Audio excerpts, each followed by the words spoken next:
ఎలా తెలుసుకున్నాం? 28 రోబోలు ఐజాక్ అసిమోవ్ అనువాదం డాక్టర్ వి. శ్రీనివాస చక్రవర్తి విజ్ఞాన ప్రచురణలు మంచి పుస్తకం. అధ్యాయం 1 పురాణాలలో మరమనుషులు. రోబో అనగానే లోహంతో చేసిన మనిషిలాంటి ఆకారాన్ని ఊహించుకుంటాం. మనిషిలాగానే ప్రవర్తిస్తుంది అనుకుంటాం. రోబో అంటే యాంత్రికమైన మనుషులు అన్నమాట. పూర్తిగా మనిషిలా ప్రవర్తించగల రోబోలు ఇప్పటికీ పెద్దగా లేవనే చెప్పాలి. కాని త్వరలోనే అలాంటి రోబోలు అవతరించవచ్చు. మానవాకృతిలో లేని సరళమైన రోబోలు ఉన్నాయి. మానవాకారం గలిగి చిన్న చిన్న పనులు చెయ్యగల రోబోలు కూడా ఉన్నాయి. ఈ రోబో అన్న పదం అర్ధ శతాబ్దం క్రితం సృష్టించబడింది. కాని వేల ఏళ్లుగా మనిషి రోబోల గురించి కలలు కంటున్నాడు. మానవాకారం గల మట్టి బొమ్మలు చేస్తున్నాడు. గుహ గోడల మీద మనుషుల చిత్రాలు చిత్రిస్తున్నాడు. దానికి స్ఫూర్తి కళాపిపాస కావచ్చు, దైవభక్తి కావచ్చు, లేదా ఊరికే సరదాకి కావచ్చు. జీవకళ ఉట్టిపడేలా మానవాకారాలని నిర్మిస్తే నిజంగా అది ప్రాణం పోసుకుంటుందేమోనన్న ఆలోచన మనిషికి వచ్చి ఉండొచ్చు. అదే నిజమైతే ఆ విధంగా కృత్రిమ జీవం ఆవిర్భవిస్తుంది. అసలు మనిషి పుట్టుక అలాగే జరిగింది అని కూడా ఒకప్పుడు అనుకునేవారు. ఏ దేవతో మానవాకారాన్ని తయారు చేస్తే మరో దేవత దానికి ఊపిరి పోసి ఉంటుందని అనుకునేవారు. ప్రామోథియస్ అనే దేవత మట్టితో మనిషి బొమ్మలు చేసి వాటికి ప్రాణం పోస్తాడని గ్రీకు పురాణాలు చెబుతున్నాయి. ఇలియడ్ అన్న మహాకావ్యాన్ని రమారమి క్రీస్తు పూర్వం 800లో హోమర్ రాశాడు. అందులో హీఫాయిస్టోస్ అన్న గ్రీకు అగ్నిదేవత ప్రస్తావన వస్తుంది. ఇతగాడు బంగారంలో నుంచి అందమైన యువతులని తయారు చేస్తాడట. కదిలే, మెదిలే, పలికే, కులికే ఈ బంగారు బొమ్మలు ఆ దేవతకి తన పనిలో సహాయపడతాయట. రోబోల ప్రస్తావన వచ్చిన మొట్టమొదటి పురాణ కథ ఇదే అనుకోవచ్చు. క్రీట్ ద్వీపాన్ని, ఇది గ్రీస్ దేశానికి దక్షిణాన ఉంది, ఏలే రాజుకి హీఫాయిస్టోస్ ఒక కదిలే కంచు విగ్రహాన్ని చేసి ఇచ్చినట్లు కథలు ఉన్నాయి. టేలోస్ అన్న పేరు గల ఆ విగ్రహం దివారాత్రాలు ద్వీపం చుట్టూ సంచారం చేస్తూ కాపు కాసేదట. చాలా ప్రయోజకమైన రోబో అనే చెప్పుకోవాలి. మరో గ్రీకు ప్రేమ గాథలో పిగ్మాలియన్ అనే శిల్పి ఒక అందమైన స్త్రీ శిల్పాన్ని చెక్కుతాడు. ఆ శిల్పం అందం చూసి మంత్రముగ్ధుడై ఆ శిల్పి ప్రేమలో పడతాడట. ఆ శిల్పానికి ప్రాణం పోయమని గ్రీకుల ప్రేమ దేవత అయిన ఆఫ్రోడైట్ని ప్రార్థిస్తాడు. దేవత వరం ఇస్తుంది. ఆ శిల్పం చక్కని యువతిగా మారుతుంది. పిగ్మాలియన్ ఆమెని వివాహం ఆడతాడు. ఇద్దరూ సుఖంగా చిరకాలం జీవిస్తారు. మంత్రశక్తితో ప్రాణంలేని వాటికి ప్రాణం పోయడం గురించి ఎన్నో కథలు ఉన్నాయి. 1500 ప్రాంతాల్లో చెకోస్లవేకియాలోని ప్రాగ్ నగరంలో రాబైలో అనే ఒక వ్యక్తి ఉండేవాడు. ఇతగాడు మట్టితో ఒక పెద్ద శిల్పాన్ని చేసి దానికి మంత్రశక్తితో ప్రాణం పోస్తాడు. ఆ శిల్పం పేరు గోలెం. అత్యంత బలమైన ఆ నజీవ శిల్పం ప్రాగ్కి చెందిన యూదులని రక్షించేదట. కాని ఒక దశలో దాని బలం అతిశయించడం వల్ల అది ప్రమాదకరంగా మారింది. రాబైకి దాన్ని నాశనం చేయక తప్పలేదు. మంత్రతంత్రాలతో, అతిమానవ శక్తులతో ప్రాణం పోసే కథలన్నీ వట్టి పుక్కిటి పురాణాలని వేరే చెప్పనక్కర్లేదు. సహజ పద్ధతులతో, సైన్స్ని ఉపయోగించి కృత్రిమ మానవులను చేయటానికి మార్గం ఏమైనా ఉందా? కేవలం సహజ పద్ధతులతో మనుషుల్లాగా ప్రవర్తించగలమరా? మనుషులని నిర్మించడానికి ఎంతో మంది ప్రతిభావంతులైన ఇంజనీర్లు ప్రయత్నాలు చేశారు. ఆధునిక విజ్ఞానం ఆరంభం కావడానికి కొన్ని శతాబ్దాలకి ముందే అలాంటి ప్రయత్నాలు జరిగాయి. ఉదాహరణకి క్రీస్తు శతాబ్దం 50లో ఈజిప్ట్లోని అలెగ్జాండ్రియా నగరంలో హీరో అనే ఇంజనీరు ఉండేవాడు. ఆవిరి చేతగాని, అధిక పీడనం వద్ద గాలి చేతగాని, నీటి ధారల చేతగాని వస్తువులని కదిలించే పద్ధతులని ఇతడు కనిపెట్టాడు. ఈ సాధనాలు వాటంతకీ అవే కదలగలవు. అలాంటి సాధనాలని ఆటోమాటన్లు అంటారు. అంటే గ్రీకులో స్వయంచోదక శక్తి గలవి అని అర్థం. ఒక కన్నంలో నాణెం వేస్తే మొహం మీద నీళ్లు చిమ్మే సాధనాన్ని తయారుచేశాడు హీరో. అలాగే తాకకుండా తలుపులు తెరవడానికి, విగ్రహాలు కదిలించడానికి కూడా సాధనాలు కనిపెట్టాడు. హీరో కనిపెట్టిన సాధనాలు తమాషాగా ఉండేవి. చూపరులకి ఆశ్చర్యం కలిగించేవి. కాని శుభం తెలియని అమాయకులు తప్ప వాటిలో జీవం ఉందని ఎవరూ అనుకునేవారు కారు. ప్రాచీన కాలంలో కనుగొన్న అత్యద్భుత యాంత్రిక సాధనం గడియారం. రమారమి క్రీస్తు పూర్వం 250 కాలంలో జీవించిన అలెగ్జాండ్రియాకి చెందిన తెస్సిబియస్ అలాంటి గడియారాన్ని మొదట కనిపెట్టాడు. ఆ గడియారంలో సమ వేగంతో బొట్లు బొట్లుగా ఒక పాత్రలోకి నీరు పడుతూ ఉంటుంది.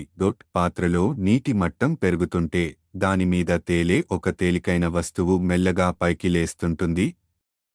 ఆ వస్తువుకి ఒక ముల్లు తగిలించి ఉంటుంది. ముల్లు పాత్ర గోడల మీద ఉండే అంకెల గుర్తుల మీదుగా కదులుతూ ఉంటుంది. ముల్లు ఏ అంకె మీద ఉందో చూసి సమయం చెప్పవచ్చు. అలాంటి నీటి గడియారం పని చెయ్యాలంటే దాని నిర్మాణం కొంచెం సంక్లిష్టంగానే ఉండాల్సి వచ్చింది. కాని ఎలాగో కష్టపడి అలాంటి గడియారాలు తయారు చేశారు. ఎన్నో శతాబ్దాల పాటు అవే అతి శ్రేష్టమైన గడియారాలుగా చలామణి అయ్యాయి. అయితే గడియారంలో నీరు వాడటం వల్ల కొన్ని ఇబ్బందులు లేకపోలేదు. ఉదాహరణకి నీరు ఆవిరైపోవచ్చు, లేదా ఒలికిపోయి నేల అంతా చిత్తడి కావచ్చు. సకాలంలో అందుబాటులో నీరు దొరక్కపోవచ్చు. మధ్య యుగ కాలంలో నీరులేని యాంత్రిక గడియారాన్ని ఆవిష్కరించారు. వీటిలో గురుత్వాకర్షణ వల్ల కిందకి కదిలే బరువులు ఉండేవి. ఇవి మెల్లగా ఒక చక్రాన్ని తిప్పేవి. ఆ చక్రానికి పళ్ళు ఉండేవి. పళ్లలో చిక్కుకున్న కడ్డీ అప్పుడప్పుడు పళ్ల నుండి విడివడుతూ ఉండేది. దీనివల్ల గడియారం టిక్టాక్ మని చప్పుడు చేసేది. చక్రం తిరుగుతుంటే దానికి తగిలించిన ముల్లు కూడా తిరుగుతూ గంటలు సూచించేది. నీరులేని ఈ యాంత్రిక గడియారాలకి పెద్దగా సంరక్షణ అక్కరలేదు. అయితే కింది వరకు జారిపోయిన బరువులని తిరిగి పైకి ఎత్తాలంతే. కాని ఈ బరువుల మీద పనిచేసే గడియారాలు అంత ఖచ్చితంగా కాలాన్ని సూచించవు. వాటి కాలమానంలో దోషం ఎక్కువగా ఉండేది. ఈ విషయంలో అవి నీటి గడియారాల కన్నా తీసిపోలేదు. కాని ఈ 2 రకాల గడియారాలు కూడా పావుగంట కన్నా ఖచ్చితంగా సమయం చెప్పలేవు. 1656లో డచ్ శాస్త్రవేత్త క్రిస్టియన్ హోయ్గెంట్ 1629 నుంచి 1695 లోలకాన్ని ఉపయోగించి గడియారాన్ని తయారు చేసే పద్ధతి కనిపెట్టాడు. లోలకం ముందుకి వెనక్కి సమమైన ఆవృత్తితో ఊగుతుంది. ఊగిన ప్రతిసారి అది పళ్లున్న ఒక చక్రాన్ని కొంతమేరకు తిప్పుతుంది. ఆ చక్రానికి తగిలించి ఉన్న ముల్లు గంటల గుర్తున్న ఒక వృత్తం మీద కదులుతూ సమయం చెబుతుంది. ఈ లోలకపు గడియారం కనుగొన్నాక సమయాన్ని ఖచ్చితంగా నిమిషాల వరకు, కొన్నిసార్లు కొన్ని సెకనుల వరకు కూడా చెప్పటానికి వీలయ్యింది. 1656 నుండి విజ్ఞానం చాలా వేగంగా పురోగమించడం ప్రారంభించింది. ఎందుకంటే ఈ కొత్త గడియారాలతో శాస్త్రవేత్తలకి తమ ప్రయోగాలలో చాలా ఖచ్చితమైన కొలతలు తీసుకోవడానికి వీలయ్యింది. తదనంతరం చిన్న చిన్న గడియారాలను, వాచీలను కూడా తయారు చేశారు. ఇవి బరువులు, లోలకాలకి బదులు స్పింగుల మీద పనిచేయసాగాయి. కాలక్రమేణా ఈ గడియారాలు, వాచీలు అంతకంతకు ఖచ్చితంగా, సంక్లిష్టంగా రూపొందసాగాయి. గడియారాలలోని చక్రాలతో, గేర్లతో, మరలతో పనిచెయ్యగలగడం ఒక ప్రత్యేకమైన సామర్థ్యంగా పరిణమించింది. అలాంటిదే సామర్థ్యం ఉన్న వారిని గడియారపు యంత్రాంగ, క్లోక్వర్క్ నిపుణులుగా పరిగణించేవారు. ఈ గడియారపు యంత్రాంగం గడియారాలని ఖచ్చితంగా, సక్రమంగా నడిపించగలిగినప్పుడు అదే గడియారపు యంత్రాంగాన్ని ఉపయోగించి ఇతర యంత్రాల చలనాలని కూడా ఖచ్చితమైన తీరులో శాసించలేమా? గడియారపు యంత్రాంగం గడియారంలో ముల్లుని చక్రగతిలో తిప్పినటే ఒక బొమ్మ చేతులని కిందకి మీదకి కదిలించలేదా? నిశ్చయంగా చెయ్యగలదు. 1670 నుండి గడియారపు యంత్రాంగం ఆధారంగా పనిచేసే బొమ్మలు తయారు చేయడం సాధారణమైపోయింది. ఫ్రాన్స్ రాజు తన కొడుకు కోసం నడిచే బొమ్మ నిపాయలని చేయించుకున్నాడు. బ్రిటిష్ వారి మీద తిరుగుబాటు చేసిన టిప్పు సుల్తాన్ 6 అడుగుల పొడవున్న ఒక పులి బొమ్మని చేయించుకున్నాడు. గడియారపు యంత్రాంగం మీద పనిచేసే ఈ పులి బొమ్మ ఒక బ్రిటిష్ సిపాయి బొమ్మ మీదకి లంఘించగలిగేది. ఇలాంటి స్వయం చోదక బొమ్మల నిర్మాతగా గొప్ప పేరు పొందిన వారిలో జాక్ ద వోకాన్సెన్ 1782 ఒకడు. 1738లో ఇతడు ఒక మరబాతుని తయారుచేశాడు. దానిని రాగితో చేశాడు. అది క్వాక్ క్వాక్ అనేది, స్నానం చేసేది, నీరు తాగేది, మెడ సారించి గింజలు అందుకుని తినేది. దీంతో ఎలాగైనా డబ్బు సంపాదించాలని అనుకున్నాడు వోకాన్సెన్. అలాగే సంపాదించాడు కూడా. ప్రవేశ రుసుం పెట్టి 3 ఏళ్లపాటు దానితో ప్రదర్శనలిచ్చాడు. ఆ తరువాత దాన్ని ఎవరికో అమ్మితే ఆ కొనుక్కున్న వ్యక్తి మరికొంతకాలం దాంతో యూరప్ అంతా తిరిగి ప్రదర్శనలిచ్చాడు. మాండోలిన్ వాయించగల మర విద్వాంసుడిని కూడా వోకాన్సెన్ తయారుచేశాడు. మాండోలిన్ వాయించేటప్పుడు ఈ మర విద్వాంసుడికి పాదంతో తాళం వేసే అలవాటు ఉందట. 1774లో పియర్ జాకే డ్రోజ్ అనే వ్యక్తి రాసే మరమనిషిని తయారుచేశాడు.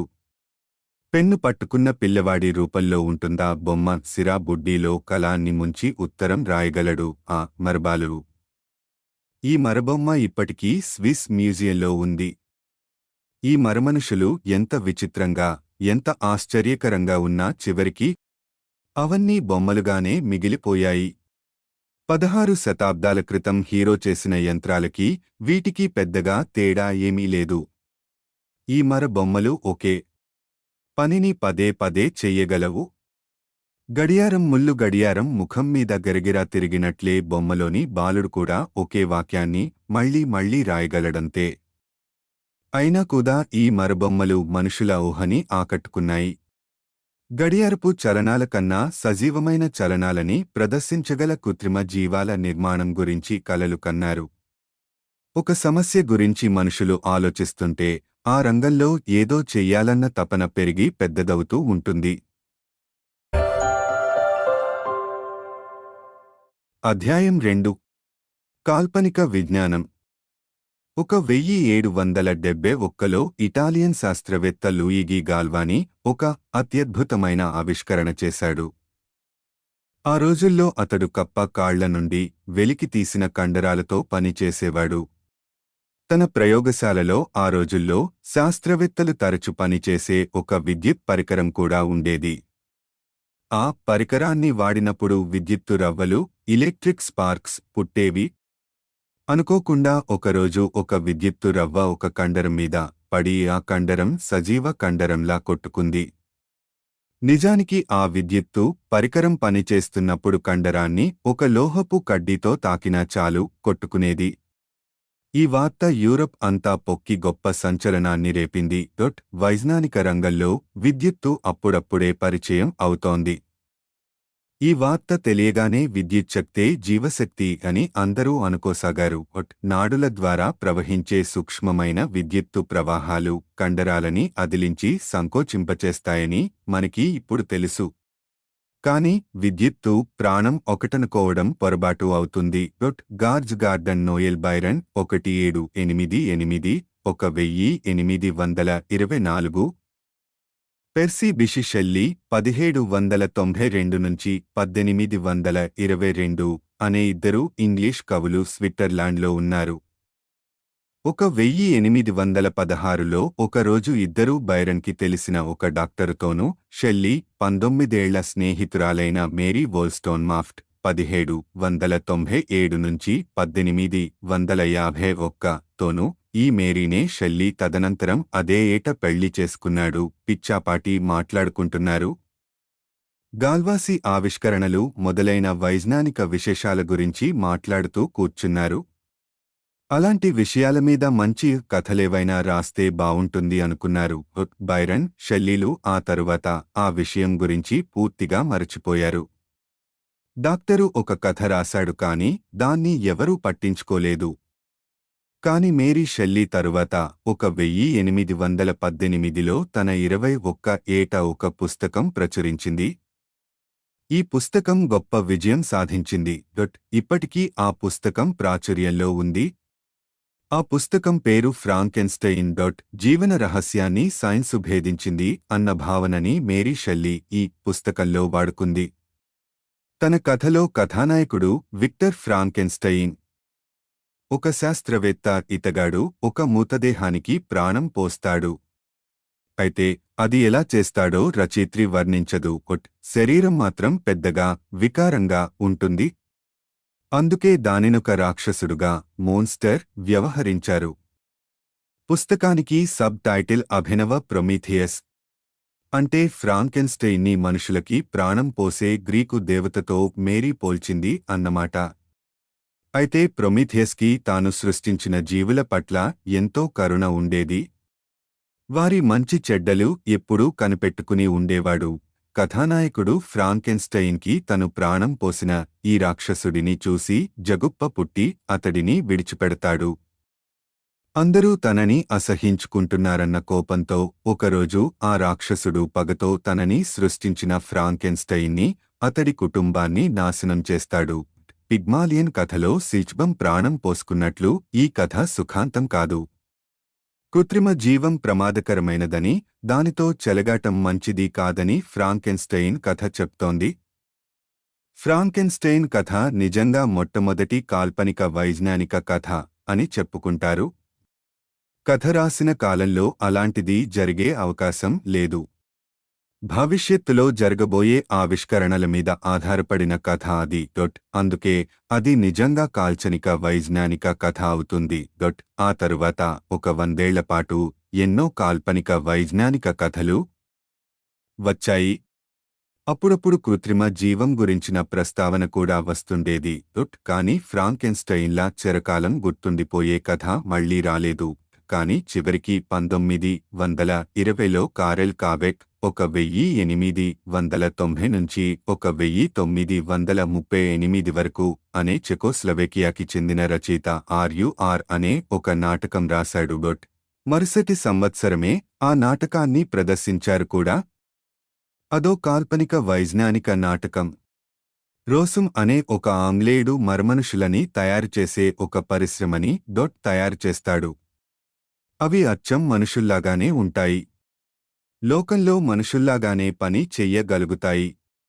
గొడ్డుచాకిరీ భారం నుండి మనుషులకి విముక్తినివ్వడమే వీటి లక్ష్యం. కాని కథ అడ్డం తిరుగుతుంది.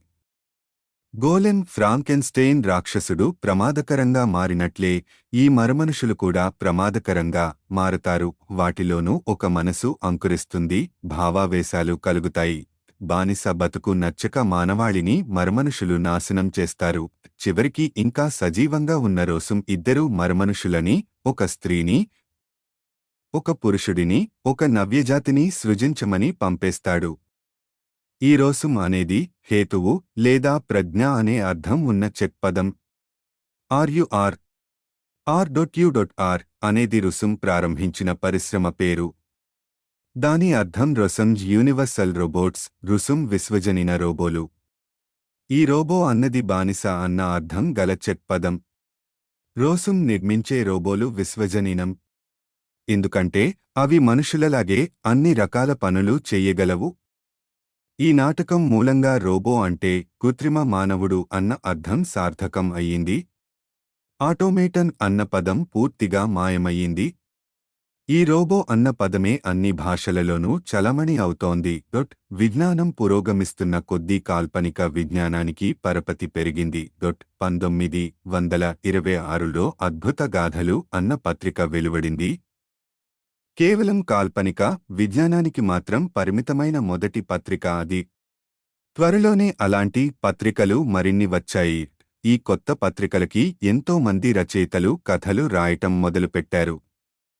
ఏటేటా వందలాది కాల్పనిక విజ్ఞాన కథలు ప్రచురితం కాసాగాయి. వీటిలో ఎన్నో కథలు రోబోలకి సంబంధించినవి. ఈ కథల మీద మేరీ షెల్లీ, కారెల్ కాపెట్ల ప్రభావం చాలా కనిపిస్తుంది. ఇంచుమించు ప్రతి కథలోనూ ఒక రోబోకి బుద్ధి వక్రించి ప్రమాదకరంగా మారుతుంది. 1939లో అప్పటికి 19 ఏళ్ల కుర్ర కాల్పనిక వైజ్ఞానిక రచయిత ఐజాక్ అసిమోవ్ 1920 నుంచి 1992 ఒక కొత్త రకమైన రోబో కథ రాయాలని సంకల్పించాడు. ఆ కథలో రోబో కేవలం ఒక ప్రత్యేకమైన పని చేసే యంత్రం మాత్రమే. అందులో ఆ రోబో నర్సుగా పనిచేస్తుంది. పైగా అందులో ఎన్నో భద్రతా సదుపాయాలు ఉన్నాయి. కాబట్టి దానివల్ల ఏ ప్రమాదమూ జరగటానికి వీలులేదు. తరువాత అద్భుత కాల్చనిక విజ్ఞానం అనే పత్రికకి సంపాదకుడైన జాన్ డబ్బు కాంబెల్ ప్రోత్సాహంతో అసిమోవ్ మరిన్ని కథలు రాశాడు. ఆ కథలన్నీ ఆ పత్రికలోనే అచ్చయ్యాయి. ఈ కొత్త రకమైన రోబో కథలకి పరపతి పెరిగింది. దాంతో అసిమోవ్కి కూడా పేరొచ్చింది. అసిమోవ్ కనిపెట్టిన భద్రతా సూత్రాలని రోబోల 3 నియమాలు అంటారు. రోబోల గురించి ఇంచుమించు ప్రతి పుస్తకంలోనూ వాటిని పేర్కొంటున్నారు కాబట్టి వాటిని ఇక్కడ ఇస్తున్నాను. 1. తన క్రియల వల్ల గాని నిష్క్రియల వల్ల గాని మనిషికి హాని కలిగేలా రోబో నడుచుకోకూడదు. 2. మనుషులు ఇచ్చిన ఆదేశాలని రోబోలు తుచ తప్పకుండా పాటించాలి. ఆ ఆదేశాలు మొదటి నియమాన్ని వ్యతిరేకిస్తే తప్ప. 3. రోబోకి ఆత్మరక్షణ చేసుకునే హక్కు ఉంది. ఆ ఆత్మరక్షణ ప్రయత్నం మొదటి 2 సూత్రాలని వ్యతిరేకిస్తే తప్ప. ఈ 3 నియమాలు మొట్టమొదటిసారిగా అసిమోవ్ రాసిన రనరౌండ్ అన్న కథలో కనిపిస్తాయి. ఈ కథ 1942లో ప్రచురితమయ్యింది. రోబోటిక్స్ అన్న పదం మొట్టమొదటిసారిగా అచ్చులో కనిపించిన సందర్భం అదే. ఈ పదం నేడు రోబోల అధ్యయనం, రూపకల్పన, నిర్మాణం, నిర్వహణ మొదలైన వాటికి సంబంధించిన శాస్త్రాన్ని సూచిస్తుంది. ఫ్రాంకెన్స్టైన్ భయం, రోబోలు మనుషులకి బద్ధ శత్రువులు అన్న భయం పోగొట్టడానికి ఈ 3 సూత్రాలు తొలి ప్రయత్నాలు. కొంతవరకు ఈ ప్రయత్నం పనిచేసిందనే చెప్పాలి. అసిమోవ్ కథల ప్రభావం వల్ల పాత, ప్రమాదకరమైన రోబోల గురించి జనం మరచిపోయారు. నేటి కాల్చనిక విజ్ఞాన రచయితలు అలాంటి కథలు రాయటం మానేశారు. రోబోలు ప్రమాదం లేనివని, ప్రయోజనకరమైనవని, ప్రియమైనవని చిత్రీకరించడం మొదలుపెట్టారు. స్టార్ వార్స్ చిత్రంలో C-3PO R2-D2 అనే రోబోలు ప్రేక్షకుల మనసులని దోచుకున్నాయి.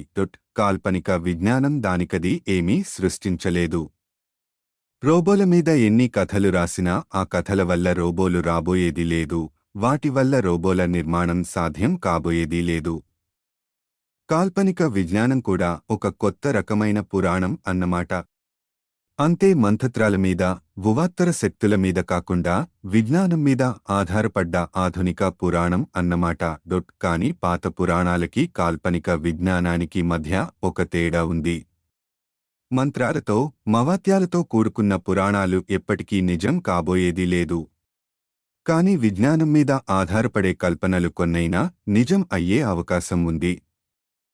కొన్నిసార్లు ఆ కథలలో వర్ణించిన కల్పనలని వాస్తవీకరించడానికి శాస్త్రవేత్తలు ప్రయత్నిస్తారు.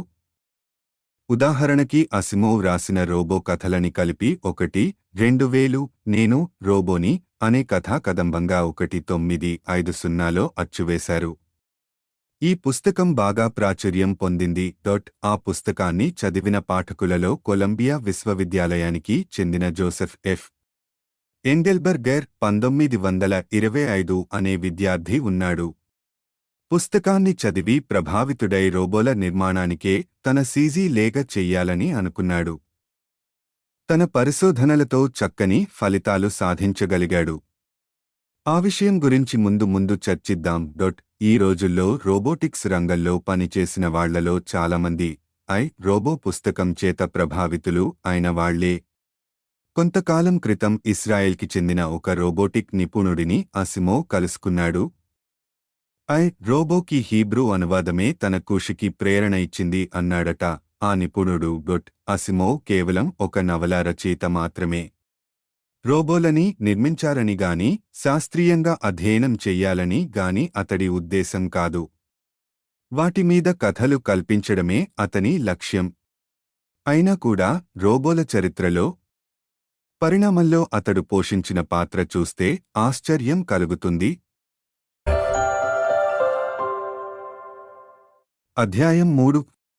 పారిశ్రామిక రోబోలు, కంప్యూటర్లు. కాల్పనిక వైజ్ఞానిక రచయితలు ఎన్ని పగటి కలలు కన్నామనుకున్న సాంకేతిక నైపుణ్యం కేవలం గడియారపు యంత్రాంగానికే పరిమితం అయితే నిజమైన రోబోలని నిర్మించడం సాధ్యం కాదు. అలాంటి యంత్రాంగంతో పనిచేసే రోబోలు ఒకే పనిని పదే పదే చెయ్యగలుగుతాయి. అంతకు మించి ఏమీ చెయ్యలేవు. పనికొచ్చే రోబోని తయారు చెయ్యాలంటే దానికి సంక్లిష్టమైన ఆదేశాలు ఇవ్వడానికి ఏదైనా ఏర్పాటు ఉండాలి. ఆ ఆదేశాలని తేలికగా మార్చుకునే వీలు ఉండాలి. అప్పుడు రోబోతో రకరకాల పనులు చేయించుకోవచ్చు. కావాలంటే ఆ గడియారపు యంత్రాంగాన్నే ఇంకా సంక్లిష్టంగా తీర్చిదిద్దుకోవచ్చు. 1822లో చార్లెస్ బాబేజ్ 1792-1871 అనే ఇంగ్లీష్ గణితవేత్త గేర్లు, మరలు తదితర అంగాలు ఉన్న గడియారపు యంత్రాంగాన్ని ఊహించసాగాడు. ఇది ఎంత సంక్లిష్టంగా ఉంటుందంటే అది ఎలాంటి లెక్కనైనా తేలికగా పరిష్కరించి సమాధానాన్ని ప్రదర్శించగలదని అతడి ఆలోచన. ఆ విధంగా ఒక పెద్ద లెక్కల యంత్రాన్ని ఊహించాడతను. ఇలాంటి యంత్రాలనే ప్రస్తుతం మనం కంప్యూటర్ అంటున్నాం. బాబేజ్ ఊహించిన కంప్యూటర్ అంకెలని గుర్తుంచుకోగలదు. దానికి స్మృతి ఉంటుంది. దానికి ఏ లెక్కనైనా చెయ్యమని ఆదేశాలు ఇవ్వవచ్చు. కాని ఈ కలలని అతడు సాకారం చేసుకోలేకపోయాడు. బాబేజ్ యంత్రం పని చెయ్యకపోవడానికి ఎన్నో కారణాలు ఉన్నాయి. మొదటి కారణం బాబేజ్ కొంచెం విడ్డూరం మనిషి. అతడి అసహనం చాలా ఎక్కువ. అతడికి ఎప్పటికప్పుడు ఏవో కొత్త కొత్త ఆలోచనలు వస్తూ ఉండేవి. చేస్తే అత్యంత శ్రేష్టమైన యంత్రాన్నే చెయ్యాలని అతడి పట్టుదల. అందుచేత ఒక యంత్రాన్ని నిర్మించగానే దాన్ని ధ్వంసం చేసి మరింత మేలైన యంత్ర నిర్మాణం మీద పని ప్రారంభించేవాడు. చివరికి యంత్ర నిర్మాణానికి డబ్బే లేని పరిస్థితికి వచ్చాడు. ఎలాగోలా ఆ యంత్రాన్ని పూర్తిగా నిర్మించగలిగినా అది పనిచేసి ఉండేది కాదు. యంత్రంలో వాడే గేర్లు, మరలు మొదలైన విడి భాగాలన్నీ ఖచ్చితంగా ఒకదాంతో ఒకటి అమరిపోవాలి. లేదంటే యంత్రం పదే పదే పాడవుతూ ఉంటుంది. బాబేజ్ కాలంలో ఆ విడిభాగాలని అంత ఖచ్చితంగా నిర్మించడానికి కావలసిన సాంకేతిక నైపుణ్యం ఉండేది కాదు. పోనీ ఆ విడిభాగాలన్నీ ఉన్నా కూడా అంత భారమైన యంత్రాన్ని నడిపించడం తేలిక కాదు. కాబట్టి ఒక 100 ఏళ్లపాటు బాబేజ్ యంత్రాన్ని అంతా మరచిపోయారు. కాలక్రమేణా చిన్న చిన్న లెక్కల యంత్రాలను నిర్మించారు. అంకెలా బటన్లు నొక్కి ఒక మర తిప్పితే సమాధానం బయటికొస్తుంది. అయితే చాలా చిన్న చిన్న లెక్కలు మాత్రమే ఆ విధంగా చెయ్యడానికి సాధ్యం అయ్యింది. అంతలో విద్యుత్తు వినియోగం ఆరంభం అయ్యింది. గడియారపు యంత్రాంగం కన్నా విద్యుత్తు ప్రవాహాలని శాసించడం మరింత తేలిక. విద్యుత్తు ప్రవాహాన్ని తేలికగా ఆపొచ్చు, పోనివ్వవచ్చు. విద్యుత్తు ప్రవాహం చుట్టూ ఉండే అయస్కాంత క్షేత్రాన్ని ఉపయోగించి స్విచ్లని వేయడం, ఆపేయడం వంటివి చెయ్యవచ్చు. గడియారపు యంత్రాంగం చేసేవన్నీ విద్యుత్తుతో మరింత తేలికగా, ఖచ్చితంగా చెయ్యవచ్చు. 1880లలో అమెరికాకి చెందిన హెర్మన్ హొల్లెరిత్ 1860 నుంచి 1929 వరకు అనే శాస్త్రవేత్త అమెరికాలో జనాభా లెక్కలకి సంబంధించిన గణాంక సమాచారాన్ని సేకరించడానికి ఒక కొత్త పద్ధతి కనిపెట్టాడు. కన్నాలు గుచ్చగల కార్డులు తయారుచేశాడు. కార్డులో కన్నం స్థానం ఒక గణాంక విలువకి సంకేతం. విద్యుత్తు కన్నాలలో నుంచి ప్రవహించగలదు గాని కార్డు పదార్థంలో నుంచి ప్రవహించలేదు. విద్యుత్తు ప్రవహించే తీరుని బట్టి అది కార్డులో కన్నాల అమరిక మీద ఆధారపడుతుంది. తేలికగా సమాచారాన్ని కోడీకరించడానికి వీలయ్యింది. 1896లో ఈ పద్ధతికి కొన్ని మెరుగులు దిద్దాడు వొల్లెరిత్. ట్యూబ్యులేటింగ్ మెషిన్ కంపెనీని స్థాపించాడు. అది పెరిగి పెద్దదై చివరికి ఇంటర్నేషనల్ బిజినెస్ మెషిన్స్ (IBM) అని పేరు మార్చుకుంది. IBM ప్రస్తుతం ప్రపంచంలోకెల్లా అతి పెద్ద కంప్యూటర్ కంపెనీ. రోబోల పని తీరుకి కావలసినంత వేగానికి విద్యుత్తు శక్తి కూడా సరిపోదు. కార్డులతో, స్విచ్లతో విద్యుత్తు ప్రవాహాలని కావలసినంత వేగంగా నియంత్రించడం సాధ్యం కాలేదు. కాని విద్యుత్తు శక్తిని శూన్యంలోకి ప్రవేశపెడితే అది ఎలక్ట్రాన్లు అనే అతి సూక్ష్మమైన రేణువుల ధారగా వెలువడుతుంది. 1904లో జాన్ ఆంబ్రోస్ ఫ్లెమింగ్ 1849 నుంచి 1945 అనే బ్రిటిష్ ఇంజనీరు శూన్యం గావించిన ఒక గాజు పాత్రలో నుంచి విద్యుత్తును పోనిచ్చాడు. మామూలు విద్యుత్తు ప్రవాహం కన్నా ఈ ధారని మరింత సున్నితంగా ఎలా నియంత్రించవచ్చో ప్రదర్శించాడు. ఇలాంటి పాత్రని ఇంగ్లీషులో ట్యూబ్ నాళం అనేవారు. ఇదే మొట్టమొదటి ఎలక్ట్రానిక్ సాధనం. అలాంటి నాళాలని త్వరలోనే మెరుగులు దిద్ది గొప్ప వైవిధ్యంతో తయారు చెయ్యసాగారు. మొదట్లో వీటిని రేడియోలలో వాడటం మొదలుపెట్టారు కాబట్టి వాటిని రేడియో నాళాలు అనేవారు. విద్యుత్తుని నియంత్రించడానికి వాడే ఈ నాళాలతో లెక్కల యంత్రాలని తయారు చేయగలమా? వానెవార్ బుష్ 1890 నుంచి 1974 వరకు అనే అమెరికన్ ఇంజనీరుకి సరిగ్గా ఇదే ఆలోచన వచ్చింది. బాబేజ్ ఊహించిన యంత్రంలాంటిదే ఇతడు ఊహించాడు. 1925లో అలాంటి యంత్రాన్ని నిర్మించాడు కూడా. బాబేజ్ కాలం తరువాత సాంకేతిక పరిజ్ఞానంలో జరిగిన పురోగతి వల్ల బుష్ విజయం సాధించాడు. పైగా బాబేజ్ ఊహించిన యంత్రం లాగా కాకుండా ఈ యంత్రం విద్యుత్తు శక్తి మీద పనిచేస్తుంది. బుష్ యంత్రానికి కూడా స్మృతి ఉంటుంది. దానికి సంక్షిష్టమైన ఆదేశాలు ఇవ్వవచ్చు, అంటే దాన్ని ప్రోగ్రామ్ చెయ్యవచ్చన్నమాట. ఎప్పుడు కావాలంటే అప్పుడు ప్రోగ్రామ్ని మార్చేయవచ్చు. ఇదే మొట్టమొదటి కంప్యూటర్. కానీ నిజం చెప్పాలంటే బుష్ యంత్రం కూడా ఒక విధమైన గడియారపు యంత్రాంగమే. 1946లో జాన్ విలియం మాచ్లీ 1907 నుంచి 1980 వరకు, జాన్ ప్రెస్పర్ ఎకార్ట్ 1919 నుంచి 1995 అనే ఇద్దరు అమెరికన్ ఇంజనీర్లు పూర్తిగా నాళాల మీద పనిచేసే కంప్యూటర్ని నిర్మించారు. దానికి electronic numerical integrator and calculator, electronic numerical and calculator ENIAC అని పేరు పెట్టారు. ఈ ENIACయే ప్రపంచంలో మొట్టమొదటి ఎలక్ట్రానిక్ కంప్యూటర్ అన్నమాట. మనుషుల కన్నా ఆ రోజుల్లో ఉండే మరే ఇతర గణన యంత్రం కన్నా వేల రెట్ల వేగంతో ఆ యంత్రం లెక్కలు చెయ్యగలిగేది. ఇలాంటి కంప్యూటర్లు చాలా వేగంగా ఎదిగాయి. కంప్యూటర్లో రకరకాల ప్రోగ్రాంలని ఉంచడానికి వీలయ్యింది. అంటే ప్రోగ్రాం మార్చాల్సి రావలసిన ప్రతిసారీ 3 చెరువుల నీరు తాగనక్కర్లేదు అన్నమాట. మీట నొక్కగానే ప్రోగ్రాం మారిపోయేది. 1951లో మాచి ఎకార్ట్లు యూనివాక్ యూనివర్సల్ ఆటోమాటిక్ కంప్యూటర్ అనే మరింత మెరుగైన కంప్యూటర్ని నిర్మించారు. విపణివీధిలో అమ్ముడుపోయిన మొట్టమొదటి కంప్యూటర్ అదే. సరిగ్గా అదే కాలంలో జోసెఫ్ ఎఫ్. ఎంగెల్బర్గర్ ధ్యాస రోబోల మీదకి మళ్ళింది. రోబోలు ఇక కేవలం పగటి కలలకే పరిమితం కాదు. ఎలక్ట్రానిక్ కంప్యూటర్లు వచ్చాక రోబోలకి కావలసిన ప్రోగ్రామింగ్ సాధ్యమయ్యింది. 1954లో జార్జ్ సి.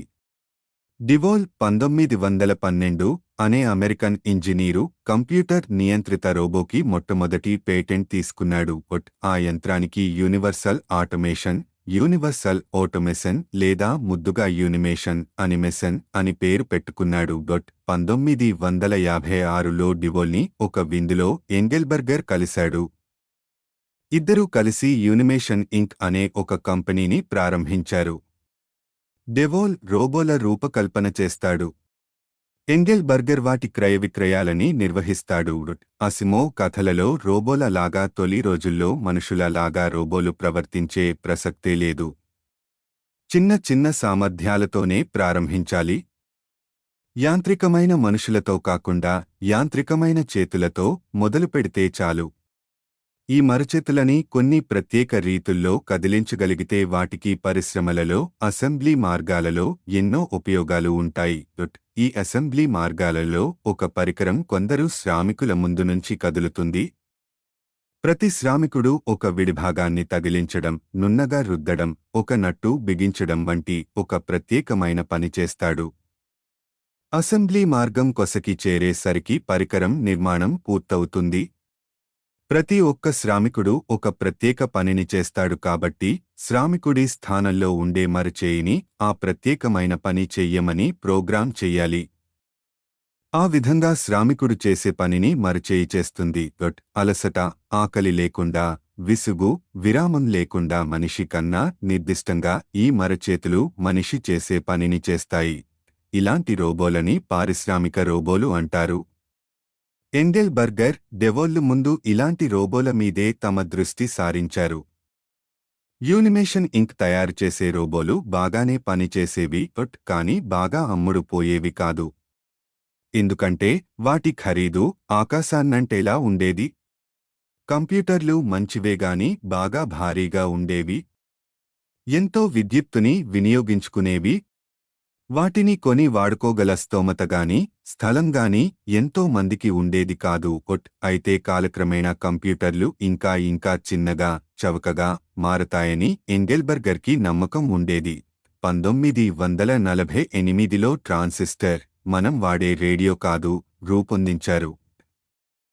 వీటిలో జర్మేనియం, సిలికాన్ మొదలైన లోహాలతో నిర్మించిన చిన్న వస్తువు ఉండేది. దీనికి మరికొన్ని పదార్థాలు కూడా కలుపుతారు. ఈ ట్రాన్సిస్టర్ శూన్య నాళం లాగానే పనిచేసేది. శూన్య నాళం భారీగా ఉండటమే కాకుండా గాజుతో చేయడం వల్ల పగిలే ప్రమాదం ఉంది. పైగా లోపల ఉండేది శూన్యం కాబట్టి గాలి లోపలికి చొచ్చుకుపోయే అవకాశమూ ఉంది. నాళం లోపలి తీగలని వేడెక్కించాలి. అందుకు సమయం పడుతుంది. ఎంతో శక్తి కూడా వృధా అవుతుంది. ట్రాన్సిస్టర్లు చిన్నగా ఉంటాయి. తేలికగా పగలవు. గాలి చొరబడుతుందన్న బెంగ లేదు. పని మరింత వేగంగా చేస్తాయి. వాటి పనికి ఎక్కువ శక్తి కూడా వాడవు. మొట్టమొదట తయారైన ట్రాన్సిస్టర్ల ఖరీదు ఎక్కువగా ఉండేది. నాణ్యత కూడా తక్కువగా ఉండేది. కాని త్వరలోనే శాస్త్రవేత్తలు వాటి పారిశ్రామిక ఉత్పత్తి విధానాలని వెరుగువరిచారు. ట్రాన్సిస్టర్ల పరిమాణం కుంచుకుపోతూ వచ్చింది. నాణ్యత కూడా పెరుగుతూ వచ్చింది. 1960ల నుండి శాస్త్రవేత్తలు కంప్యూటర్లలో శూన్య నాళాలకి బదులు ట్రాన్సిస్టర్లని వాడటం మొదలుపెట్టారు. దాంతో కంప్యూటర్ల ఖరీదు కూడా బాగా తగ్గింది. ట్రాన్సిస్టర్ల మధ్య వాటిని కలిపే తీగలకి పట్టే స్థలాన్ని ఎలా తగ్గించాలో శాస్త్రవేత్తలు తెలుసుకున్నారు.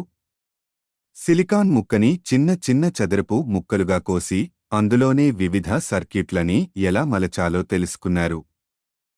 ఈ రకమైన అభివృద్ధి వల్ల ఎలక్ట్రానిక్ పరికరాలు ఎంత చిన్నవయ్యాయి అంటే 1970ల కల్లా మనుషులు మైక్రోచిప్ల గురించి మాట్లాడుకోసాగారు.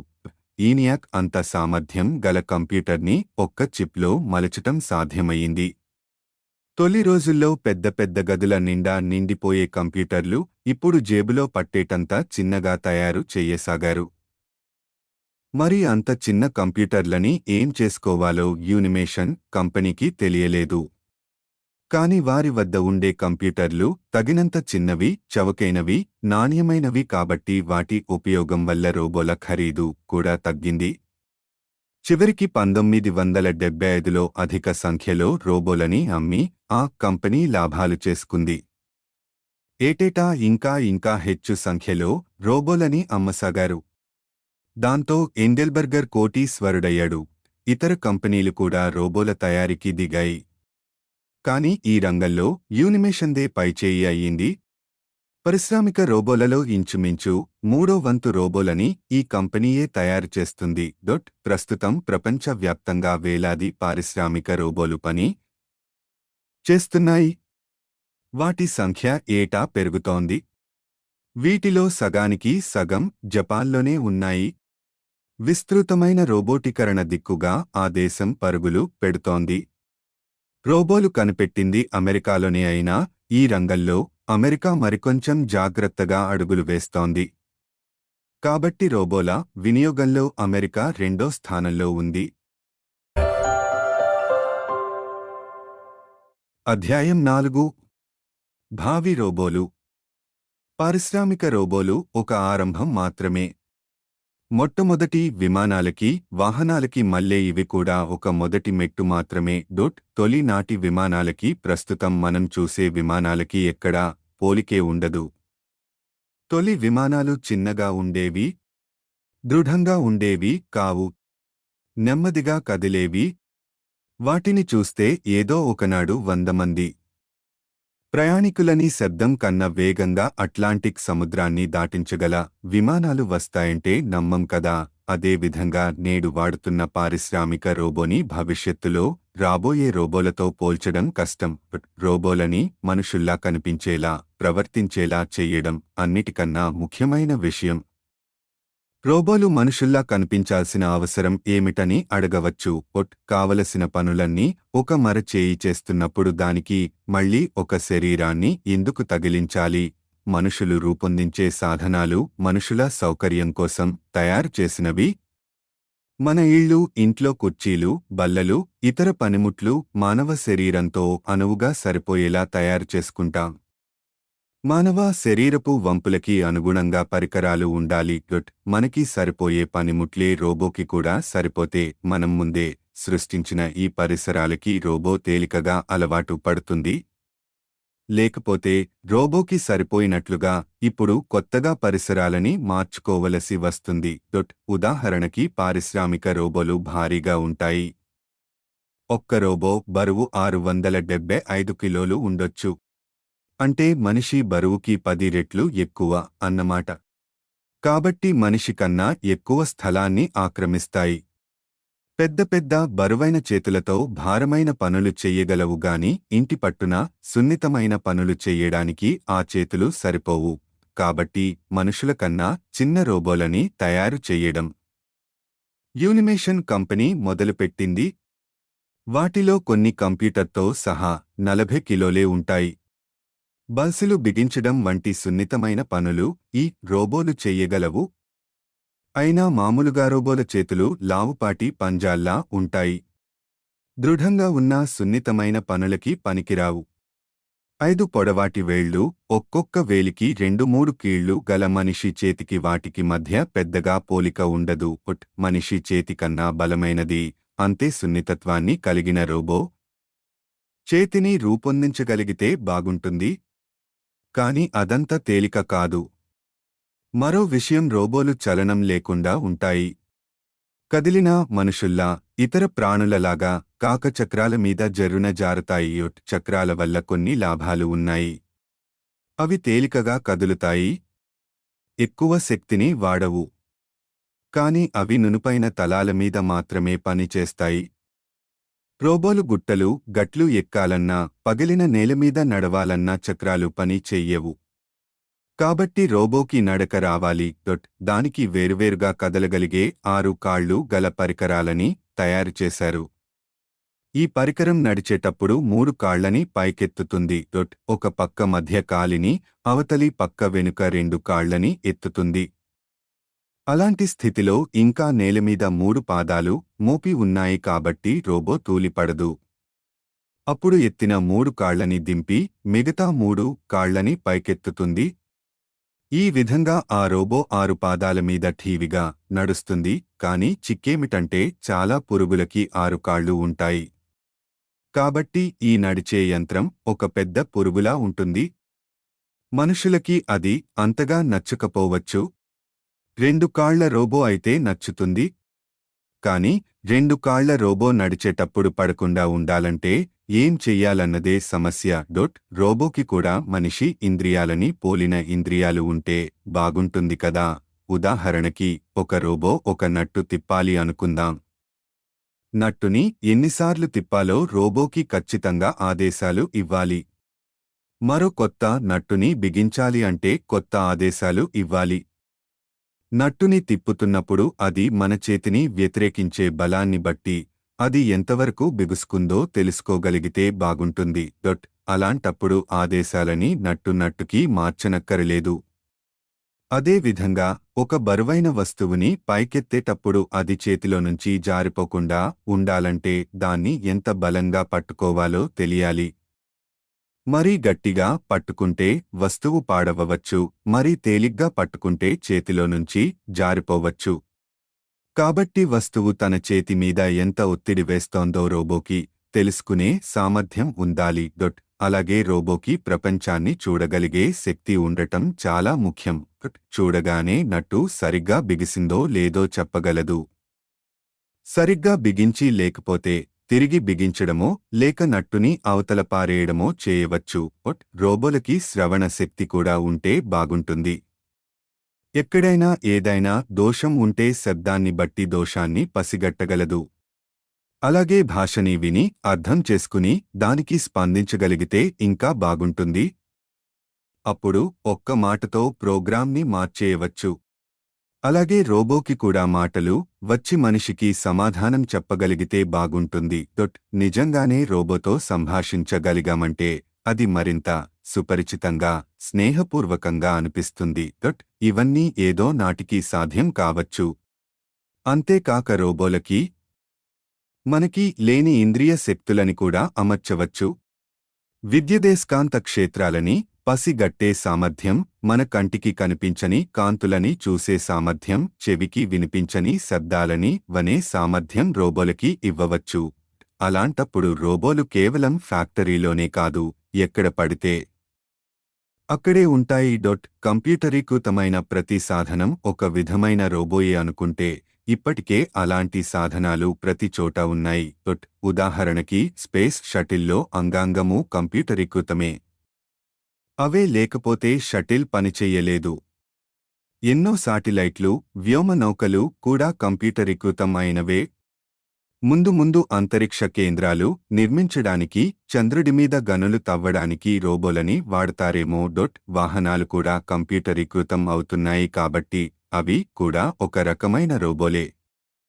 తరువాత ఈ మధ్య కొత్తగా ప్రదర్శన రోబోలు వస్తున్నాయి. అమెరికాలో ఇదో పెద్ద వ్యాపారం అయిపోయింది.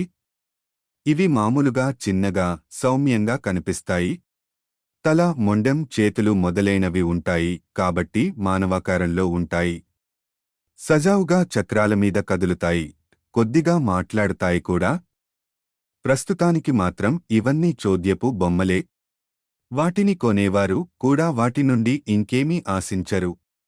రోబోలతో పరిచయం పెరగడానికి, వాటి పట్ల మనుషులకుండే బెరుకుదనం పోవడానికి ఇలాంటి రోబోలు పనికొస్తాయి. రోబో నవల నుండి స్ఫూర్తి పొందిన ఫెడ్ హాబర్ అనే ఒక యువకుడు ఒక మంచి ప్రదర్శన రోబోని నిర్మించాడు. మరికొందరి సహాయంతో గోళాకారపు తలగల 3 అడుగుల రోబోని తయారుచేశాడు. దీనికి భుజాలు, మోచేతులు, మణికట్టు, చేతులు, వేళ్లు మొదలైనవి ఉన్నాయి. చక్రాలమీద కదిలే లావుపాటి కాళ్లు ఉన్నాయి. ఆ కాళ్లమీద అది ఏ దిశలోనైనా కదలగలదు. దానంతటా అది ఏమీ చెయ్యదు. అన్నీ రిమోట్తో నియంత్రించాలి.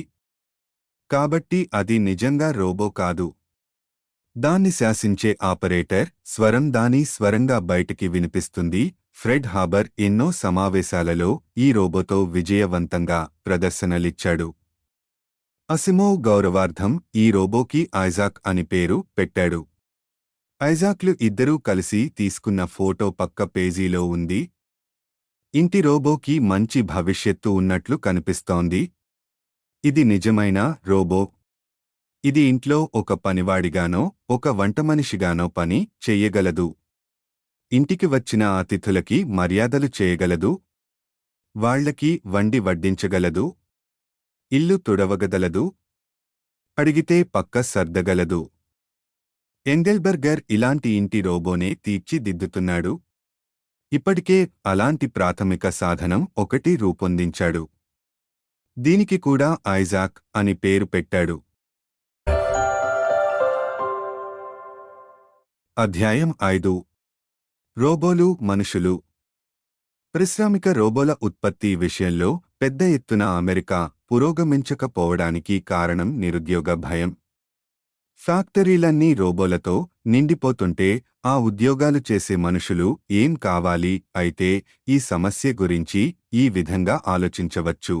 1970ల వరకు కూడా కేవలం మనుషులు మాత్రమే చెయ్యగల ఎన్నో పనులు ఉండేవి.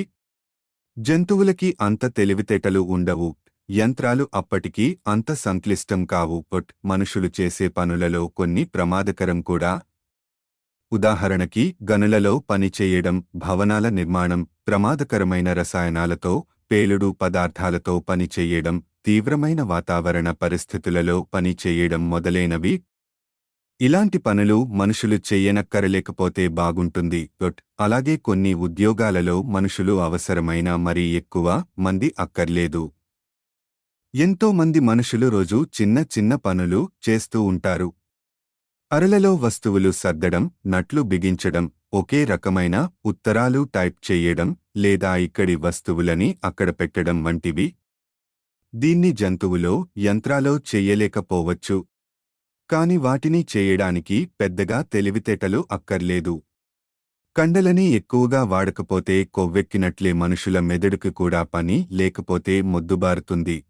ఎంతో మంది చేసే ఇలాంటి చిన్న చిన్న పనులు రోజూ చెయ్యాలంటే తెగ బోరు కొడుతుంది. అలాంటి పనులు చేసే వారికి జీవితాలు దుర్భరంగా అనిపిస్తాయి. వారి శక్తి సామర్థ్యాలు కొడిగట్టుకుపోతున్నాయి అనిపిస్తుంది. ఇంతవరకు మనకు తెలిసిన అత్యంత సంక్లిష్టమైన యంత్రాల కన్నా అద్భుతమైన రోబోలని నేడు మనం రూపొందిస్తున్నాం. ఇంతవరకు మనుషులు మాత్రమే చేసే కొన్ని పనులు ఇవి చెయ్యగలవు. మనిషి అసమాన మానసిక శక్తులు అక్కర్లేనంత సామాన్యమైన పనులవి. ఈ రోబోలు యంత్రాల కన్నా తెలివైనవే అయినా ప్రస్తుతానికి అత్యంత సరళమైన పనులే చెయ్యగలవు. ఇలాంటి సరళమైన పనులు చేస్తూ మనుషులు తమ కాలం వృధా చేసుకోకూడదు. మరి అలాంటప్పుడు ఆ పనులని రోబోలనే చెయ్యనివ్వవచ్చుగా. అలాంటి పనులని రోబోలకి విడిచిపెట్టి మనుషులు మరింత విలువైన పనులు చేసుకుంటే మేలుకదా. ఏ కొత్త ఆవిష్కరణ జరిగినా కొందరి ఉద్యోగాలు పోతాయి. వాహనాలు వాడుకలోకి వచ్చిన నాటి నుండి గుర్రాలకి సంబంధించిన ఉద్యోగాలెన్నో క్రమంగా మాయమైపోయాయి. గుర్రపుశాలల సంఖ్య తగ్గిపోయింది. గుర్రపు బగ్గీలు చేసే పరిశ్రమలు మూతబడ్డాయి. కొరడాలు, గుర్రపు నాడాలు అరుదైపోయాయి. కాని మరో పక్క వాహనాల పరిశ్రమ వల్ల ఏర్పడిన ఉద్యోగాల సంఖ్య గమనించాలి. కార్ల రిపేర్ షాపులు, మెకానిక్కులు, టైర్ల పరిశ్రమలు, రోడ్డు నిర్మాణాలు, చమురు కోసం తవ్వకాలు. వాహనాల ఆవిర్భావం వల్ల కోల్పోయిన ఉద్యోగాల కన్నా ఏర్పడిన ఉద్యోగాలు వందల రెట్లు ఎక్కువ. రోబోల విషయంలో కూడా అంతే జరుగుతుంది. అసెంబ్లీ మార్గపు ఉద్యోగాలు ఎన్నో మాయమవుతాయి. కాని రోబోల రూపకల్పనకి సంబంధించిన ఉద్యోగాలు, వాటి విడిభాగాల నిర్మాణానికి సంబంధించిన ఉద్యోగాలు, ఆ విడిభాగాలని కూర్చే ఉద్యోగాలు, పాడైన రోబోలని రిపేర్ చేసే ఉద్యోగాలు. ఒక్కటేమిటి, రోబోల చుట్టూ ఒక విశాల పరిశ్రమే వెల్లివిరుస్తుంది. పోయిన ఉద్యోగాలు అంత గొప్ప ఉద్యోగాలేమీ కావు. రోబోలు కూడా చెయ్యగల సర్వసామాన్యమైన పనులవి. కొత్త ఉద్యోగాలు, మేధో వికాసాన్ని పెంపొందించే మరింత మేలైన ఉద్యోగాలు. అయితే ఇక్కడ ఒక చిన్న సమస్య ఉంది. 25 ఏళ్లుగా అసెంబ్లింగ్ మార్గంలో పనిచేసే మనిషిని ఒక్కసారిగా ఆ ఉద్యోగాన్ని మానేసి రోబోల నిర్మాణంలో పనికి దిగమని చెప్పలేం. రోబోలతో పని చెయ్యాలంటే ప్రత్యేక శిక్షణ కావాలి. అసెంబ్లీ మార్గంలో పనిచేసే వ్యక్తికి అలాంటి శిక్షణ ఉండదు. అలా ఉద్యోగాలు మారడం అంటూ జరిగితే పాత ఉద్యోగాలు చేసే వారికి తగిన పునఃశిక్షణా కార్యక్రమాలు, పునర్విద్యా కార్యక్రమాలు నిర్వహించాలి. ఈ కొత్త రకపు ఉద్యోగాలలో కాస్త సరళమైన ఉద్యోగాలు చేయడానికి కూడా అలాంటి అదనపు శిక్షణ కావాలి. ఆ శిక్షణకి ఎంతో వ్యయం అవుతుంది. కాని అది తప్పదు. వయోవృద్ధులకి జీవితమంతా యాంత్రికంగా ఒకే పనిని చేస్తూ వచ్చి విసిగిపోయిన వారు మొదలైన వారికి కూడా ఇలాంటి పునర్విద్య కార్యక్రమాలు మేలు చేస్తాయి. ఇలాంటివారు కూడా చేయటానికి వీలుగా తగిన ఉద్యోగాలని వెదకటం అవసరం. కొంతకాలం పోయాక అన్నీ సర్దుకుంటాయి. భవిష్యత్తులో బడులకి వెళ్లే పిల్లలు కంప్యూటర్ల గురించి, రోబోల బడిలో ఎన్నో నేర్చుకుంటారు. వాళ్ళు ఎదిగి ఈ కొత్త ఉద్యోగాలలో తేలికగా ఇమిడిపోతారు. పాత ఉద్యోగాల జోలికి వీళ్లు పోనుకూడా పోరు. బోరు కొట్టే పాత ఉద్యోగాలు, ప్రమాదకరమైన పనులు మొదలైనవన్నీ రోబోలనే చేయనిచ్చి వీళ్లు కొత్త ఉద్యోగాల్లో సంతోషంగా పనిచేస్తారు. ఏదేమైనా అటు ఇటు కాని సంధి దశ కొంతకాలం ఉంటుంది. పాత ఉద్యోగాలలో ఇంకా ఎంతో మంది ఉన్న వర్తమానానికి అందరూ కొత్తరకం ఉద్యోగాలే చేసే భవిష్యత్తుకి మధ్య వచ్చే ఒక యుగ సంధి అన్నమాట. ప్రపంచ పౌరులంతా ఈ సంధికాలంలో ఓర్పుతో వ్యవహరిస్తూ ఈ దశ వీలైనంత సాఫీగా సాగిపోయేలా నడుచుకోవాలి. మనం ఎదుర్కోవాల్సిన మరో సమస్య కూడా ఉంది. రోబోలు ఎప్పుడూ ఒకే మాదిరి ఉండవు. కంప్యూటర్లు ఇంకా సంక్లిష్టం అవుతూ ఉంటాయి. రోబోల శక్తి సామర్థ్యాలు కూడా పెరుగుతూ ఉంటాయి. ఇంకా కష్టమైన పనులు చెయ్యగలుగుతాయి. భవిష్యత్తులో రోబోలు చెయ్యలేని పని అంటూ ఏదైనా ఉంటుందా?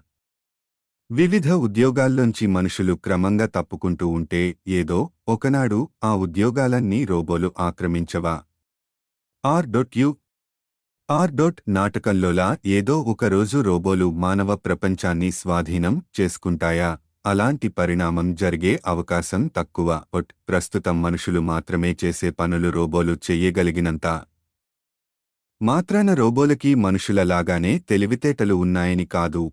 ప్రోగ్రామ్ చేసినట్లుగా అవి కంప్యూటర్ల చెప్పుచేతల్లో పనిచేస్తాయంతే. ఉదాహరణకి కంప్యూటర్లకి లెక్కలు చేయడంలో మంచి సామర్థ్యం ఉంది. లెక్కలు మనకన్నా వేగంగా, తప్పులు లేకుండా చెయ్యగలవు. మనకి అంకగణిత సూత్రాలన్నీ తెలుసు కాబట్టి. వాటిని ప్రోగ్రామ్ చేసింది మనమే కాబట్టి అవి చెయ్యగలుగుతున్నాయి. అలాంటి సూత్రాల సహాయంతోనే కంప్యూటర్ రోబోకి ఎంత వంగాలి, ఎటు తిరగాలి, ఒక పని ఎన్నిసార్లు చెయ్యాలి మొదలైనవి అన్ని ఆదేశాలిచ్చి చేయిస్తుంది. కానీ ఇలాంటి పనులు చెయ్యడంలో మనం సమర్థులం కాము. మనుషులకి అంకగణితం తెలుసు. దాని సూత్రాలన్నీ తెలుసు. కాని అంకగణితం లెక్కలు అదే పనిగా చేస్తూ పోతే బోరు కొడుతుంది. మెదడు అలసిపోతుంది. చేసే పనిలో దోషాలు దొర్లుతుంటాయి. మానవ మెదడు సామర్థ్యం వేరే దిశలో ఉంది. దానికి ఊహాశక్తి ఉంది. అబ్బురపాటు ఉంది. కొత్త భావాలు తలపోయగలదు. సృజనాత్మకత ఉంది. కొత్త రకాలుగా పనులు చెయ్యగల మార్గాలని ఆలోచించగలదు. ఒక విషయాన్ని కొత్త కోణాల నుండి చూడగలదు. కంప్యూటర్లకి, రోబోలకి ఇవేవీ సాధ్యం కావు. వాటికి అది సాధ్యం కానంతవరకు మనలాగా తెలివితేటలని అవి సాధించడానికి చాలా కాలం పడుతుంది. కాబట్టి మానవ లోకాన్ని అవి ఆక్రమించుకోలేవు. కంప్యూటర్లు, రోబోలు సృజనాత్మకంగా పనిచేసేలా ప్రోగ్రామ్ చేయడం మనకి చాతకాదు. ఎందుకంటే సృజనాత్మకంగా మనం ఎలా పనిచేస్తామో మనకి కూడా తెలియదు. ఉదాహరణకి నేను పుస్తకాలు రాస్తాను, చాలా రాస్తాను. అన్ని పుస్తకాలు రాస్తుంటాను కాబట్టి వేగంగా రాయగలను. ఒక అంశాన్ని గురించి నేర్చుకుని దాన్ని వివరించడానికి ప్రయత్నిస్తాను. వీలైనంత స్పష్టంగా చెప్పటానికి ప్రయత్నిస్తాను. సరైన క్రమంలో విషయాలని చెప్పుకొస్తాను. మనసుకి ఎలా తోస్తే అలా వేగంగా రాసుకుపోతాను. కాని అదంతా ఎలా చేస్తాను? ఏది ముందు చెప్పాలో, ఏది తరువాత చెప్పాలో ఎలా తేల్చుకుంటానో నిజంగా అది నాకు తెలియదు. పుట్టి బుద్ధెరిగిన నాటి నుండి ఈ పని చేస్తున్నాను. కాబట్టి చేసుకుపోతాను. నా బదులు నా పుస్తకం రాయమని ఒక కంప్యూటర్ని ప్రోగ్రామ్ చేయగలనా? అలా రాసిన పుస్తకాన్ని ఒక రోబోతో టైప్ చేయించగలనా? చెయ్యలేను. ఎందుకంటే నేను ఏ సూత్రాలని అనుసరించి అవన్నీ చేస్తున్నానో నాకే తెలియదు. నాకు తెలియని సూత్రాలని అనుసరించి కంప్యూటర్ని ప్రోగ్రామ్ చెయ్యడం అసాధ్యం. బహుశా ప్రతి మనిషిలోనూ వారికి సరైన విద్యాబుద్ధులు నేర్పిస్తే జీవితాంతం బోర్ కొట్టే పనులు చేసి మెదడు బండబారకపోతే వాళ్లే చెప్పలేని ఏదో ప్రత్యేక సామర్థ్యం ఉంటుంది. ఆ సామర్థ్యంలో వారిని ఏ కంప్యూటర్, ఏ రోబో కూడా అనుకరించలేదు, సాటిరాలేదు. పైన కూడా కంప్యూటర్లు, రోబోలు మరింత సంక్లిష్టమైన వాటంతటా అవి ఆలోచించుకునే దశకి ఎదిగితే, వాటిని ప్రోగ్రామ్ చేయకుండా కొత్త విషయాలని ఊహించగలిగితే, ఆర్.యు. రోబోలలా వాటిలోనూ భావావేశాలు పెల్లువికితే, అలా జరిగిన తొలి రోజుల్లో వాటి సామర్థ్యం అంత గొప్పగా ఉండకపోవచ్చు. అంత సంక్లిష్టమైన యంత్రం అంత సరళమైన పని చేయడం శుద్ధ దండుగా అనిపిస్తుంది. ఈ విషయాన్ని మరో కోణం నుండి గమనిద్దాం. గణితంలో అసమాన సామర్థ్యం గల పిల్లలు ఉంటారు. పెద్ద సంఖ్యలు మనసులోనే అవలీలగా గుణించగలరు. కొన్నిసార్లు ఎలా చేస్తున్నారో కూడా తెలియకుండా చేయగలరు. అది ఎలా చెయ్యాలో తెలియని వాళ్ళు కూడా ఏళ్ల తరబడి కృషి చేస్తే ఆ సామర్థ్యం అలవడవచ్చు కాని దానివల్ల ప్రయోజనం ఏమిటి? అలాంటి అసమాన గణిత సామర్థ్యం ఒక మామూలు కాలిక్యులేటర్తో సమానం. మనిషి ఎంత తర్చీదు పొందినా అంకగణితపు లెక్కలు చేయడంలో ఆధునిక కంప్యూటర్లకి సాటిరాలేడు. కాబట్టి గొప్ప సృజనాత్మకతకి, ఊహాశక్తికి ఆలవాలమైన మనిషి మెదడు ఉండగా ఆ మెదడుతో కంప్యూటర్లు ఎందుకు పోటీ పడాలి? యంత్రాలకి ఎలాంటి సామర్థ్యం అయితే సహజంగా ఉంటుందో అలాంటి సామర్థ్యం ఇంకా ఇంకా ఎక్కువయ్యేలా కంప్యూటర్లని, రోబోలని మనిషి రూపొందిస్తూ పోవాలి. మరోపక్క మనుషులు సరైన విద్యతో, మెదడు గురించిన లోతైన అవగాహనతో తమ మనోశక్తులని ఇంకా ఇంకా పెంచుకోవాలి. మనలోని సృజనాత్మకతని, ఊహాశక్తిని పోషించుకోవాలి. ఆ విధంగా పురోగమిస్తుంటే భూమి మీద రెండున్నళ ప్రతిభ వెల్లివిరుస్తుంది. ఒకటి కంప్యూటర్లకి, రోబోలకి ఉండే ప్రతిభ. రెండవది మానవ ప్రజ్ఞ. రెండిటి పని తీరు వేరు వేరుగా ఉంటుంది. రెండూ ఒకదాంతో ఒకటి సహకరిస్తాయి. ఈ రెండు రకాల ప్రతిభలు కలిసి సామరస్యంగా పనిచేస్తే ఒక్కటి విడిగా సాధించలేనిది రెండు కలిసి సాధిస్తాయి. రోబోలు లేకుండా గతంలో జీవితం ఎలా సాధ్యమైందబ్బా అని మనుషులు ఆశ్చర్యపోయే రోజు తప్పక వస్తుంది.